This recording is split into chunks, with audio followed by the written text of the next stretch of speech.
Hi friends, happy Friday. Today I'm going to be filming the mid-year book freakout tag, which I'm so excited to do. I love watching these tags, and it basically is just like a tag filled with questions about books you read so far because, you know, we're like halfway through the year. And I just feel like this has been my greatest reading year of my entire life, honestly. Like, I really got back into reading around a year and a half ago, so I've just read such amazing books this year since I've made it such a priority in my life. So I'm really excited to talk about them and let y'all know my thoughts. So let's jump right into it. So the first question is best books you've read so far in 2021. So I do have a few answers for this because I read a lot of good books. So I would say probably the best book I read this year was The 7 Husbands of Evelyn Hugo. That's an easy one. I love this book so much. It's one of my all-time favorite books, if not my favorite book ever. And I read it this year for the first time, and I was blessed. But also some honorable mentions were They Never Learn. I loved this book, and this was the first audiobook that I really listened to this year, and I love this book. I was obsessed with this book. I still am. Everything about it, the whole concept, it's amazing. I also really loved House of Hollow. I was obsessed with this book.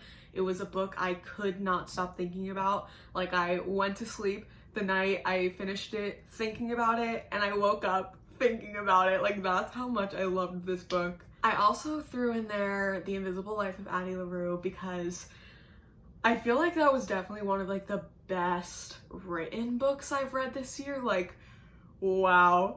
Like, that book is insanely good. Like, that book is written so beautifully. It's ridiculous. And, you know, I feel like the book itself has little problems, but the writing and the storytelling of that book, definitely one of the best I've ever read. And a more recent one that I've read is Ace of Spades.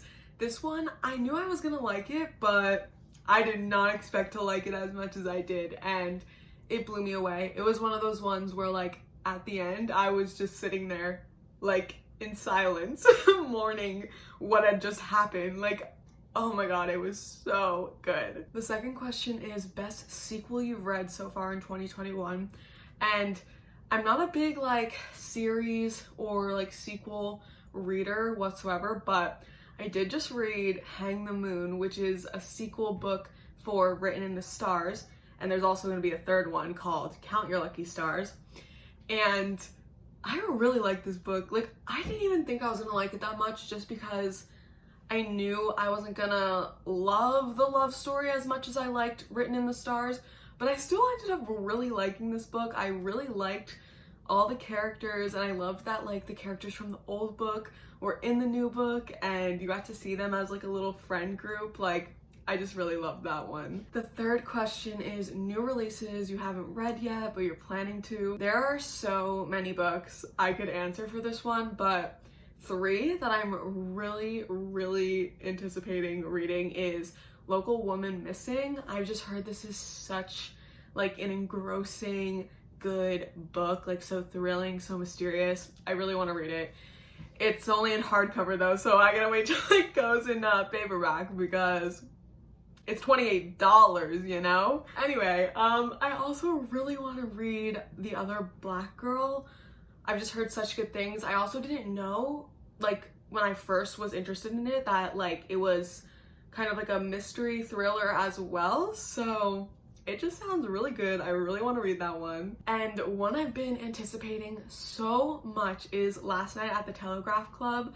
I want to read this one so bad. I can't even believe I haven't read it yet. Like, it's been on my TBR forever, and it just sounds amazing, and I can't wait to read it. Like, oh my god, it's gonna be so good. Question 4 is most anticipated releases for the second half of the year. And this was a little hard for me because I don't really know that many releases that are coming out like the second half of the year, but 2 that I could think of right off the top of my head were I Kissed a Girl. This one just sounds so good, so pure, and adorable, and I want to read it so bad. It comes out August 3rd, I'm pretty sure. And obviously the new Aristotle and Dante book, I think it's called Aristotle and Dante Dive into the Waters of the World? I don't know. But it's really beautiful. The cover is stunning. I love that they both look alike. And it's a really long book, and it's coming out this fall, and I am so excited, especially because I just reread Aristotle and Dante, and I feel like there's so much more to be said. Like, there's so much more that can happen in these boys' lives and their stories. So I'm so excited. I feel like the first one like just was the beginning. Like, there's so much to cover. Number 5 is Biggest Disappointment, and honestly, I've had a really good reading year, like I've said, and I've been really picky about what I've been reading because I want to read good books, you know? Like, I don't want to read something I don't like. So I do a lot of research, but in the beginning of the year, I did read Palo Alto, and it was so bad. Palo Alto is a book that I would have romanticized when I was 12, 13, but reading it at like 20, oh god, it was just horrible. It's written by James Franco, and it literally feels like the store brand version of The Perks of Being a Wallflower. Like, it's literally just like a white man trying to be like flashy and like triggering, and it's so messy, and I hated it. It was so bad. I literally gave it 1 star. It was horrible. So yeah, biggest disappointment. Question 6 is biggest surprise, and for this, I chose Ace of Spades because honestly, like, I heard good things about it. I remember seeing it in Barnes & Nobles and being like, oh my god, that cover is stunning, but I didn't know anything about it. Then I started hearing like really good things, and I was like, okay, I definitely want to pick this up. But I did not know like the level of what I was getting myself into. Like, guys, that book is insane. It's seriously crazy. Like, that book gave me trust issues. Like, I'm serious. Like, every time I thought I was safe, they just proved me wrong. They were like, no, like, you actually know nothing and you're dumb. And this book was so complex, especially for a YA novel. Like, it drives me crazy. Like, the issues that this book talked about and the, like, just the journeys that both of our protagonists went through and how they came together. And oh my god, it's just insane. It's actually fucking insane. I was really not ready to like be as obsessed with Ace of Spades as I was by the end of it. Like, especially like I started it and I was like, okay, this is all right, but I thought it was kind of slow in the beginning, which a lot of people kind of say. By the end, like, the slowish beginning did not matter at all. Like, not even a little bit. It did not like affect my rating whatsoever. I gave it 5 stars. Like, it was just so good. The comparison to like Gossip Girl and Get Out is so unbelievably like true. I was expecting a lot of the Gossip Girl aspects, but the way like they kind of incorporated like the same themes in Get Out was literally insane, and this book surprised me so much. Number 7 is favorite new author, debut, or new to you. For this one, I chose Crystal Sutherland, which is the author who wrote House of Hollow. I just loved how that book was written. I thought it was just like so succinct, and like every chapter had a meaning, and it was never boring. I loved it so much. As well as V.E. Schwab, because The Invisible Life of Addie LaRue was the first V.E. Schwab book I've ever read, and I'm obsessed with her writing. Like, that writing is genuinely so unique and so detailed and brilliant. Like, it was amazing. And obviously, Taylor Jenkins Reid. Like, oh my god, her mind?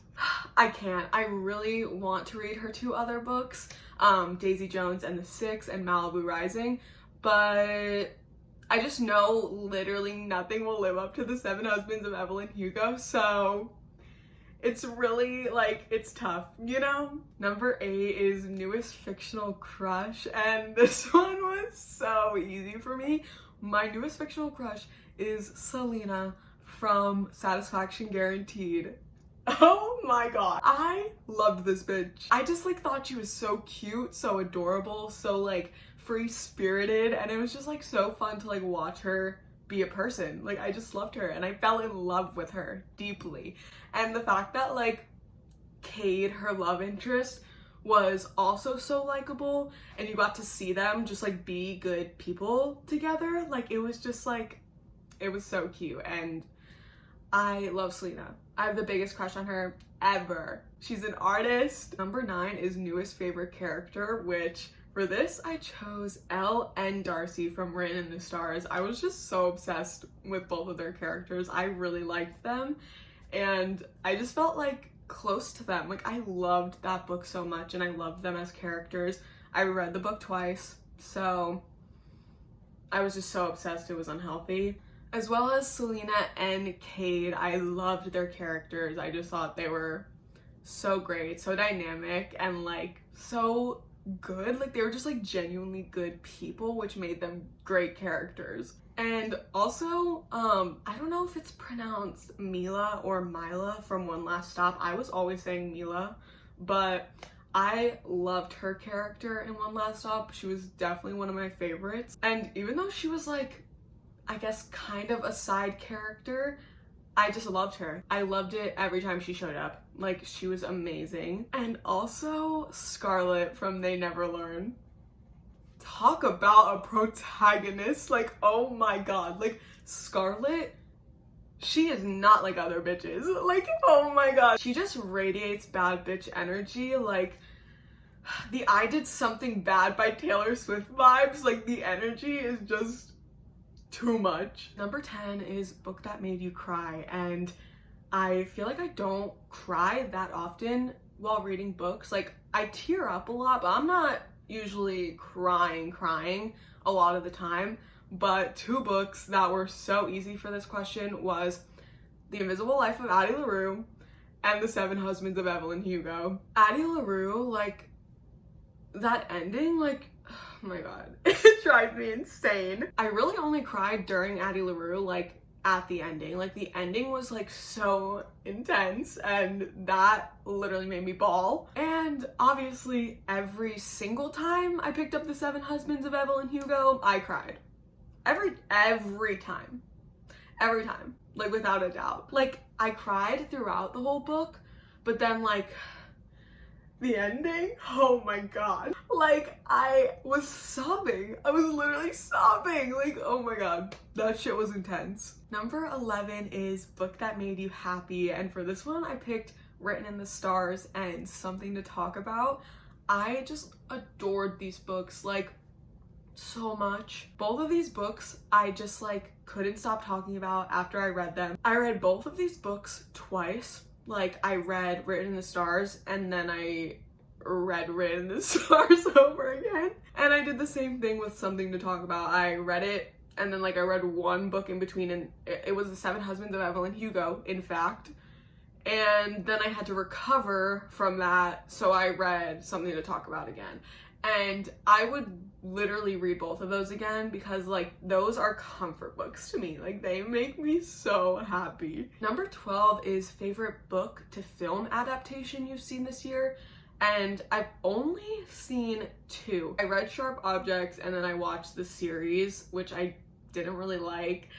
But I did read You, but I watched You like a few years ago. But I feel like that's definitely my favorite sort of adaptation that I've read this year because I just loved You, and I feel like I actually liked the television series better than the book. So yeah. 13 is most beautiful book you've bought this year, and I love this question because I love covers. I am obsessed with beautiful covers. Like I just love them so much. For this one I chose 3, and the first one I chose was Dead Girls. I am obsessed with this cover. It is by far the most beautiful cover I've bought this year. I can't even get over it. It's so stunning and iconic. As well as Ace of Spades, this cover is amazing. I mean, like, it's so amazing. It's so beautiful. Like, the art on it is just so incredible. I love this cover, and I feel so lucky to have like the US version of this book because I'm really not a big fan of the UK cover of Ace of Spades, but I love the US version of this cover. Like, I love it so much. And lastly, I actually chose Hang the Moon because I thought this cover was so beautiful. I actually kind of like this cover better than Written in the Stars. Like, I just love the color scheme. It's just so pretty and I love it. And the last question, 14, is what books do you need to read by the end of this year? And this was a little hard for me to like think about because I feel like I don't have that like strict of a TBR for myself, but some that I really want to read and like hopefully I get to them by the end of this year are Loveless by Alice Oseman. I've been wanting to read this book forever and I really want to get to it soon. As well as Finley Donovan is killing it. I've heard great things about this book and it just seems like so fun. Like, I feel like it'll just be like really fun and like such a good time. As well as The Push, I've heard this is just like a really beautiful piece of literary fiction. And lastly, my current read actually is On Earth We're Briefly Gorgeous by Ocean Vuong. I knew I had to read this book by the end of the year. Like, I wanted to read this book ages ago, as soon as it came out, so I'm honestly so happy I'm reading it right now. Like, I just started it and it's already one of the most beautiful books I've ever read. Like, Ocean Vuong is so talented, it's unbelievable. Those are all the questions for the mid-year book freakout tag. This was so much fun to film. I just love being able to look back at everything I've read and just kind of like categorize them and talk about them and just like think about and appreciate all the books I've read this year. Like, I feel like I just did so good. I'm so proud of myself and I'm just so happy with what I've read. And I'm so excited to see what I read the second half of this year. Like, I just feel like I'm just gonna have such a beautiful reading year and I can't wait to see like how many books I read by the end of this year and what I get around to. Like, I'm just so excited. I would love to know your experience so far with reading in 2021, how it's been going. Has it been easy? Has it been tough? Have you been reading good stuff or like a bunch of like 2-3 stars? Like, how's it been? I want to know. So anyway, thank you so much for watching and hanging out with me, and I'll see you in the next one. Bye guys.